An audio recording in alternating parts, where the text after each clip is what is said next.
Hi అండి, welcome back to happy recipes. నేను మీ స్వప్నని. ఈరోజు రెసిపీ వచ్చేసి ఎంతో టేస్టీ అయిన ఈజీ బ్రేక్ఫాస్ట్ అండి. పెసర వడలు ఈజీగా ప్రిపేర్ చేసుకోవచ్చు. ఎక్కువ టైం కూడా అవసరం లేదు. నైట్ నానబెట్టేసుకున్నాం అనుకో మార్నింగ్ చేసుకోవచ్చు. ఒక 5 అవర్స్ నానబెట్టుకుంటే సరిపోతుంది. పెసర్లతో ఎంతో హెల్తీగా. ఇప్పుడు సమ్మర్ కదా, సో పెసర్లతో చలవ ఉంటుంది కాబట్టి ఇలాంటి టిఫిన్ చేసి పెట్టుకుంటే చాలా బాగుంటుందండి. చాలా ఈజీగా కూడా అయిపోతుంది. ఇప్పుడు ఇది ఎలా ప్రిపేర్ చేసుకోవాలో చూద్దాం. మరి ముందుగా ఒక బౌల్ తీసుకొని దాంట్లోకి 1 కప్పు పెసర్లు తీసుకున్నాను. పెసళ్ళు మనకు చలవ చేస్తుందండి, సో అందుకని పెసళ్ళతో చేసుకుంటే చాలా బాగుంటుంది. ఇవి 1 కప్పు పెసళ్ళు తీసుకుంటే దీంట్లోకి 2 టేబుల్ స్పూన్ల శనగపప్పు తీసుకున్నాను. పచ్చి శనగపప్పు అండి. అది వేసుకున్నాక అలాగే 1 టేబుల్ స్పూను మినప్పప్పు, దీన్ని కూడా వేసుకోవచ్చు. మినపప్పు అనేది కంపల్సరీ కాదండి, వేసుకుంటే బాగుంటుంది టేస్ట్ కూడా. వాటర్ వేసి ఒక 2 సార్లు శుభ్రంగా కడుక్కోవాలి. కడిగి 2 సార్లు వాష్ చేసుకున్నాక మళ్ళీ ఫ్రెష్ వాటర్ వేసుకోవాలి. పెసర్లతో చేసుకునే టిఫిన్ చాలా హెల్దీ, బాడీకి కూడా చలవ చేస్తుంది కాబట్టి ఇప్పుడు ఈ సమ్మర్లో ఇలా ఈవినింగ్ టైం కానీ మార్నింగ్ టైం కానీ ఇలా చేసి పెట్టుకుంటే పిల్లలు కూడా హ్యాపీగా తింటారు. ఇది మినిమం ఒక 5 to 6 అవర్స్ అయినా నానబెట్టుకోవాలండి. మనకు కుదరకపోతే నైట్ నానబెట్టుకొని కూడా పెట్టుకోవచ్చు. చూడండి, నేను 5 అవర్స్ నానబెట్టేసి తీసుకున్నాను. ఇప్పుడు దీన్ని మనము ఒక మిక్సర్ జార్ తీసుకొని దాంట్లోకి వేసుకొని ఇలా పెసర్లను మొత్తాన్ని వేసేసుకోవాలి దాంట్లోకి. అలాగే ఇవి మొత్తం వేసుకున్నాక చిన్న అల్లం ముక్క, ఒక 2-3 పచ్చిమిర్చి వేసుకోవాలి. అలాగే వేసేసుకున్నాక సాల్ట్ కూడా వేయని అవసరం లేదండి. ఇప్పుడు లాస్ట్లో మనం మిక్సీ పట్టుకున్నాక వేసుకోవచ్చు. ఇప్పుడు మూత పెట్టి మరీ మెత్తగా కాకుండా కొంచెం పలుకుగా ఉండేలాగా రవ్వలాగా వచ్చేలాగా మిక్సీ పట్టుకోవాలి. కొంచెం శనగపప్పు అనేది అక్కడక్కడ పంటికి తగులుతూ ఉన్నా బాగుంటుంది. సో అలా పట్టుకున్నాక ఒక బౌల్లోకి తీసేసుకొని ఇప్పుడు దీంట్లోకి మిగతా ఇంగ్రీడియంట్స్ అన్నీ యాడ్ చేసుకుందాము. ముందుగా పచ్చిమిర్చి నేను దాంట్లో వేసాను కాబట్టి కొంచెం వేసుకుంటున్నాను ఇలా కట్ చేసి. పిల్లలు తినరనుకుంటే కూడా స్కిప్ చేయొచ్చు. అలాగే ఆనియన్స్ మనకి ఎన్ని కావాలంటే అన్ని వేసుకోవచ్చు. పుదీనా, కొత్తిమీర, కరివేపాకు ఇలా కట్ చేసుకున్నాను. వీటన్నిటిని కూడా వేసుకోవాలి. అలాగే కొంచెం పసుపు, మరియు మనము పచ్చిమిర్చి వేసుకున్నాం కాబట్టి కారం అనేది చూసి వేసుకోవాలి. మన టేస్ట్కి తగ్గట్టు సాల్ట్ ముందు వేయలేం కాబట్టి ఇప్పుడు సరిపడా వేసుకోవాలి. కొద్దిగా ధనియాల పొడి, ఒక 1/2 టేబుల్ స్పూన్ ధనియాల పొడి కూడా వేసుకొని మొత్తం అంతా ఇలా బాగా కలిపేసుకోవాలి.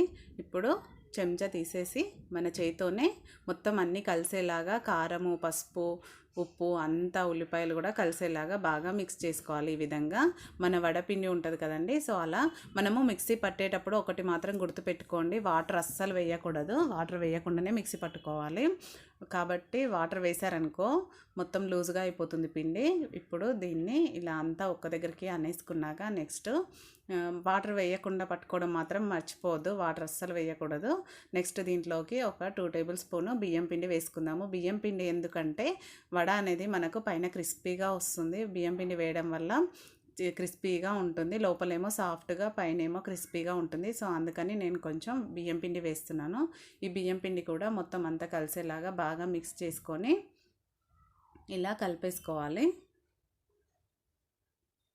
ఇప్పుడు కలిపి రెడీ పెట్టుకున్నాక నెక్స్ట్ స్టవ్ పైన ఆయిల్ పెట్టేసుకొని, ఆయిల్ మరీ ఎక్కువ హీట్ అవ్వకూడదండి, మీడియం హీట్ అయ్యాక సేమ్ మనం మినప వడలను ఎలా వేయించుకుంటామో అలానే మీడియం ఫ్లేమ్లో కొంచెం చేతికి తడి అద్దుకుంటూ మన వడల షేపులోనే కొద్దిగా సన్నగా, మరీ అంత లావుగా కాకుండా కొంచెం సన్నగా ఇలా రౌండ్గా చేసుకొని ప్రెస్ చేసుకుంటే చూడండి ఈ విధంగా ఈజీగా వచ్చేస్తాయి. ఇలా ఒక్కొక్కటిగా చేసుకుంటూ ఆయిల్లో వేసేసుకోవడమే. నైట్ నానబెట్టి పెట్టేసుకున్నారనుకోండి మార్నింగ్ బ్రేక్ఫాస్ట్ కూడా ఈజీగా అయిపోతుంది. దీనికి కొబ్బరి చట్నీ కానీ, అల్లం పచ్చడి కానీ ఏదైనా చాలా బాగుంటుంది.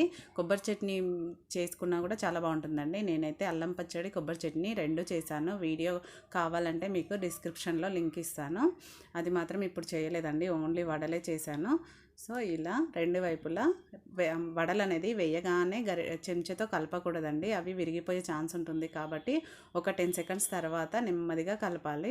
ఇలా రెండు వైపులా సేమ్ కలర్ చేంజ్ అయ్యే వరకు, బ్రౌన్ కలర్ వచ్చే వరకు వేయించుకోవాలి. లోపల ఉడకదు కాబట్టి ఫ్లేమ్ అనేది పెద్దగా పెట్టకూడదు, మీడియం ఫ్లేమ్లోనే ఉడికించుకోవాలి. పెద్దగా పెట్టేసామనుకోండి పైన కాలి కలర్ చేంజ్ అయిపోతుంది, లోపల మాత్రం అలానే ఉంటుంది. సో అందుకని మీడియం ఫ్లేమ్లోనే వేయించుకోవాలి. చూడండి కలర్ చేంజ్ అయింది కదా, ఇప్పుడు రెడీ అయిపోయినాయి. ప్లేట్లోకి తీసేసుకుందాం. ఇలా నెమ్మదిగా ప్లేట్లోకి తీసేసుకొని నెక్స్ట్ మిగతా పిండితో కూడా అలానే చేసుకోవచ్చు. చాలా ఈజీగా చేసుకునే బ్రేక్ఫాస్ట్ అండి, హెల్దీ బ్రేక్ఫాస్ట్, చాలా బాగుంటుంది కూడా. ఒకసారి ఇలా ట్రై చేయండి, మీకే మళ్ళీ మళ్ళీ చేసుకుంటారు. చూడండి సెకండ్వి కూడా సేమ్ అలానే వేసుకొని రెండు వైపులా ఈక్వల్గా వేయించుకోవాలి, నెమ్మదిగా కలుపుతూ. ఓకే, వేగిపోయాయి. తీసేసుకుందాం వీటిని కూడా ప్లేట్లోకి. చూడండి కలర్ కూడా చేంజ్ అయ్యాయి కదా, చాలా బాగున్నాయి కదా, రెడీ అయిపోయినాయండి. ఎంతో టేస్టీ అయినా హెల్దీ అయినా పెసర వడలు తప్పకుండా ట్రై చేయండి. ట్రై చేసి మీకు ఎలా కుదిరిందో మాకు కామెంట్ పెట్టండి. అలాగే మీకు ఈ వీడియో నచ్చితే మాత్రం లైక్ చేయండి, మీ ఫ్రెండ్స్కి రిలేటివ్స్కి షేర్ చేయండి. మరిన్ని కొత్త రెసిపీస్ కోసం మన హ్యాపీ రెసిపీస్ ఛానల్ని వెంటనే సబ్స్క్రైబ్ చేసుకోండి. అలాగే పక్కన ఉన్న బెల్ బటన్ని కూడా యాక్టివేట్ చేసుకోండి. యాక్టివేట్ చేసుకుంటేనే కదా మేము పెట్టే కొత్త వీడియోలు మీకు నోటిఫికేషన్ రూపంలో వెంటనే అందుతాయి. మీకు హెల్దీ రెసిపీస్ కావాలంటే మాత్రం మన హ్యాపీ రెసిపీస్ ఛానల్ని వెంటనే సబ్స్క్రైబ్ చేసుకోండి. వీడియోను ఎక్కడ స్కిప్ చేయకుండా కంప్లీట్గా చూడండి, అప్పుడే మీకు పూర్తిగా అర్థమవుతుంది. అలాగే లైక్ చేయడం మాత్రం అస్సలు మర్చిపోకండి, లైక్ చేయడం వల్ల మంచి సపోర్ట్ ఉంటుంది. Thank you for watching. Bye అండి. నెక్స్ట్ వీడియోలో మళ్ళీ కలుసుకుందాం.